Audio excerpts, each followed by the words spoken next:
Hello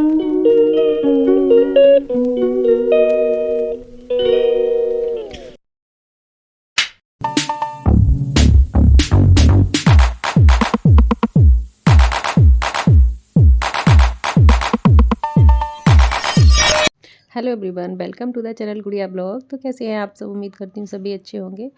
और ये दिन है संडे का, तारीख है 3 दिसंबर। तो आज छुट्टी थी तो बड़े आराम से सारे काम किए, आराम से। तो पूजा वगैरह मैंने सारी कर चुकी थी। टाइम हो रहा है करीब 10 बजे का। और मैंने आज नाश्ते में बनाए थे काले चने, जिसमें कि प्याज, टमाटर और नींबू का रस डाल के मैं अपने लिए नाश्ता लिए जा रही हूँ। बाकी सब लोगों को मैंने नाश्ता करा दिया था। तो अपने लिए मैंने बनाई है चाय। मुझे चाय के साथ ना बहुत अच्छे लगते हैं काले चने। तो चीनी नहीं डाली थी मैंने, चाय को इसी तरह से बना लिया था। बाद में थोड़ा सा मैंने गुड़ डाल लिया और आ गई हूँ अपने कमरे में, जहाँ बैठ के मैं शांति से और बहुत ही इत्मीनान से नाश्ता करूँगी, तसल्ली से। क्योंकि काम सभी हो चुके थे, केवल अब बनना था लंच, जिसकी कुछ तैयारी मैं कर चुकी हूँ कि मुझे क्या बनाना है, सोच चुकी हूँ।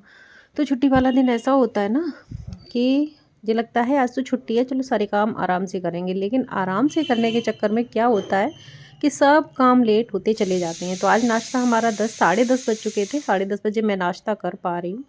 नाश्ता करने के बाद फिर मैं आ गई थी अपने दूसरे वाले कमरे में, जो कि मेरे लड्डू गोपाल की जो ड्रेसेस थी ना गर्मियों वाली, उनको मुझे पैक करना था। तो काफ़ी दिन से टल रहा था आजकल क्योंकि भागम भाग इधर मैं बाहर चली गई थी, जहाँ पर गृह प्रवेश की उसमें, और फिर वहाँ से लौट के आई तो सारी चीज़ें समेटने में टाइम लग गया। तो फिर वो टाइम बढ़ता ही चला गया। तो फाइनली मुझे आज टाइम मिल ही गया। तो मैंने सोचा लगे हाथ ये भी काम निपटा ही देती हूँ। एक बार ना लग जाओ किसी काम में ना, तो वो काम सब होते चले जाते हैं। और ज़रा सा भी आलस कर जाओ ना, तो फिर वही काम हमारे लिए पड़ जाते हैं। तो मैं ऐसा नहीं करती हूँ, अपने काम पेंडिंग में नहीं डालती हूँ। जितनी जल्दी हो सकता है निपटाती रहती हूँ। तो मैंने सारे गर्म कपड़े लड्डू गोपाल के निकाल लिए थे, और जो गर्मियों वाले थे ना वो सारे पैक कर दिए थे। फिर हो गया था लंच टाइम। लंच टाइम तो नहीं, क्योंकि बनाना तो पहले पड़ता है, जब तक खाते हैं तब तक लंच टाइम हो जाएगा। तो मैंने शिमला मिर्च की सब्ज़ी काटी और उसकी भुजिया बनाई, बहुत ही सिंपल सी। क्योंकि बहुत हैवी सा खा के और ऑयली खा के ना कभी कभी मन करता है बिल्कुल सिंपल खाओ। और मम्मी पापा जी ने बोला था दाल खानी है मसूर की।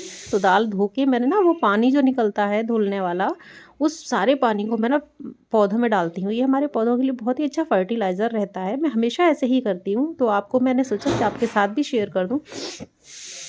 तो बस मैं उसको डाल के फिर नीचे आ गई थी। और भिगोए थे काले चने, जो आधे मैंने उबाल लिए थे और आधे रख लिए थे पीस के, कि मैं इसको आटा में मिला के इसकी रोटियां बनाऊंगी। तो क्योंकि मिस्सी वाला आटा ख़त्म हो चुका था, तो हमने घर में ही बना लिया मिस्सी वाला। तो चने में थोड़ी सी हींग डाल के पीस लिए। बहुत ही टेस्टी रोटी बनती है। और मोटी रोटी बनाओ ना पानी वाली, तो खाने में बहुत ही टेस्टी लगती है। बिना सब्ज़ी के ही 2 की जगह आप 4 रोटी खाओगे, इतनी टेस्टी लगती है। तो फिर मैंने सारी तैयारी कर ली थी, आटा वगैरह तैयार करके रख लिया था। और साथ के साथ ना मैं काउंटर को भी साफ़ करती रहती हूँ। मुझे चैन नहीं पड़ता है जब तक मैं साफ़ ना कर लूँ। फिर उसके बाद 1 बज गया था करीब। तो सारा काम होने के बाद फिर मैं बना रही थी रोटियाँ मम्मी पापा जी के लिए। उसके बाद मैं भी खाऊंगी। और हस्बैंड जी अभी थे नहीं, उनको आज संडे को भी कोई काम आ गया था, तो वो चले गए थे। तो फिर जब वो लौट के आएंगे तब मैं और पापा जी खाएंगे। और हाँ, मैंने बथुआ का रायता भी बनाया था। तो सिंपल सी सब्ज़ी और रोटी, लंच हमारा हो चुका था। फिर हो गई थी शाम। मैंने थोड़ा सा किया था रेस्ट। तो टाइम हो रहा था करीब 4:30 का। और पता है मौसम इतना ख़राब हो रहा था कि बहुत ठंड बढ़ गई, बूंदाबांदी हो रही थी मेरे यहाँ। मैं छत पे गई तो ना, जो जाल होता है ना हमारा खुला हुआ था, तो नीचे पानी आता है, तो उसको मैं ढकने आई। जब उसको ढका तो नीचे बिल्कुल सूखा सूखा रहता है। उसके बाद फिर मैं आई किचन में। फिर तो मन किया कि हाँ अदरक वाली चाय बनाते हैं मज़ेदार सी। लेकिन अदरक तो ख़त्म हो चुकी थी। तो मैंने उसमें ना क्या किया, जुगाड़ किया, सौंठ पाउडर डाला। वो भी अदरक का ही टेस्ट देता है, क्योंकि सौंठ पाउडर भी तो अदरक से ही बनता है ना। तो फिर मैंने अदरक वाली यानी सौंठ पाउडर वाली चाय बनाई। और चाय बनाई, मम्मी जी लेटी हुई थी। फिर उनसे भी पूछा, कभी कभी ऐसा होता है ना वो मना कर देती हैं, उनको एसिड वगैरह बनता है तो वो नहीं पीती हैं चाय। तो फिर उनसे पूछा तो उन्होंने भी बोला हाँ आज तो पियेंगे, क्योंकि मौसम बहुत ठंडा हो रहा है, चाय पीने का मन भी कर रहा है। तो हमने चाय बना ली। उसके बाद हस्बैंड जी को देने गए, जो कि बैठे हुए थे कंप्यूटर रूम में, जो अपना कुछ काम कर रहे थे मोबाइल से। उसके बाद मुझे जाना था एक जगह बुलावा। तो मैं रेडी हो गई थी बुलावा के लिए, बिल्कुल रेडी हो चुकी थी। फिर एंड टाइम पे हुआ क्या कि जैसे ही मैं निकलने वाली थी और बहुत ज़ोर से बारिश शुरू हो गई। फिर क्या था, फिर मैं नहीं जा पाई। फिर उसके बाद फिर मैंने सोचा लाओ अब मैं जब तैयार हो ही चुकी हूँ तो वीडियो शूट कर लेती हूँ। थोड़ी सी वीडियो बनाई, फिर मैंने किया चेंज करने के बाद फिर से आ गई किचन में डिनर बनाने कि डिनर में अब क्या बनेगा क्या बनेगा। तो फिर मम्मी जी बोली कि आलू बॉयल करो, आज बनाओ जल धनिया। आपने बनाया है कभी जल धनिया? एक बार मेरे देख के आप ट्राई ज़रूर करना। आलू को बॉयल किया, छीला, हरा धनिया साफ़ किया, फिर मैंने शुरू किया जल धनिया बनाना। आप अगर इस तरह से एक बार बनाएंगे ना बहुत ही अच्छी लगती है और बहुत ही सिंपल सब्ज़ी है और खाने में बहुत स्वादिष्ट लगती है। तो तेल डाला, उसमें जीरा तड़काया और आलू जो मैंने छील के रखे थे उनको डाला और थोड़ा सा भूना और डाल दिया पानी, फिर डाला नमक और फिर अच्छे से इसको पक जाने के बाद इसमें डाल देंगे हरी धनिया और हरा मिर्च। तो हरी धनिया डाल देते हैं ना इसके, इसलिए बोलते हैं इसमें जल धनिया। और जितना ज़्यादा पानी डालेंगे उतनी ही अच्छी टेस्टी सब्ज़ी बनेगी। और फिर मैंने गूँथा आटा और बनाई। गूँथ के आटा रख देते हैं ना तो लगता है कि 50% काम हमारा किचन का ख़त्म हो गया।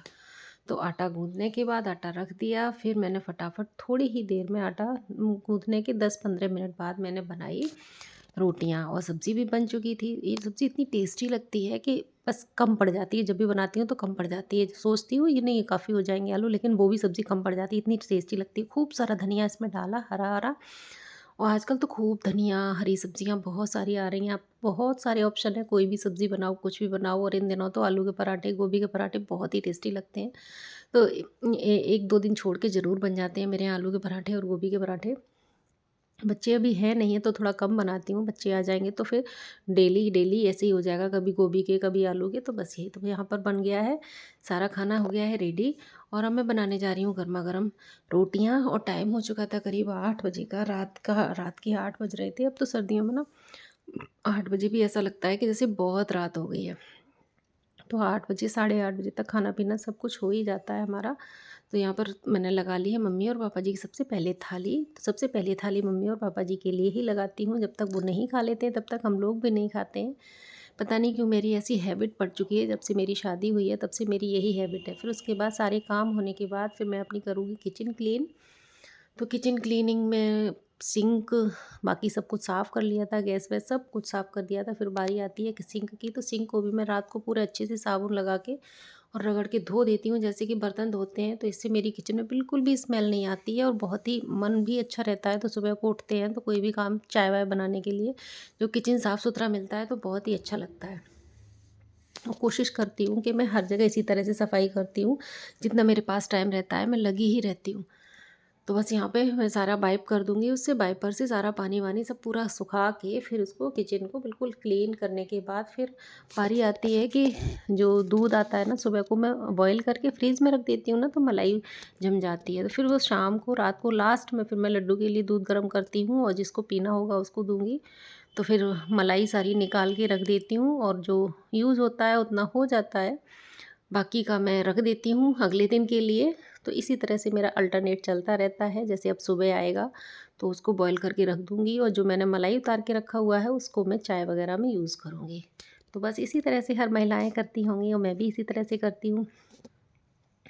तो यहाँ पे मैं सारे काम कर रही हूँ, मतलब जो भी रह गया है थोड़ा मोड़ा इधर उधर सामान, और थोड़ी सी दूध वगैरह जब गर्म करते हैं तो थोड़ा सा गिर ही जाता है, तो बस उसी को क्लीन करने में लगी हुई हूँ। उसके बाद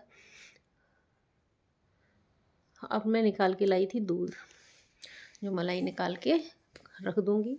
जब मलाई इकट्ठी हो जाती है करीब 6-7 दिन की तो फिर मैं उसको चला लेती हूँ। और मैं ना फ्रीज़र में मलाई रखती हूँ तो मलाई बिल्कुल भी ख़राब नहीं होती है। और फ्रीज़र में से जब मुझे चलानी होती है तो उसे 24 घंटे पहले ही, यानी कि जैसे मुझे कल चलानी है तो रात को ही निकाल के रख देती हूँ, तो वो पूरी रात में अच्छे से नॉर्मल रूम टेम्परेचर पे आ जाती है। तो बिल्कुल भी वो ख़राब नहीं होता है। तो वो जो दूध निकलता है ना उसका हम कुछ भी कर सकते हैं, चाहे दही जमा लो या पनीर बना लो। तो बस यहाँ पर मैं बना रही हूँ सबके लिए दूध।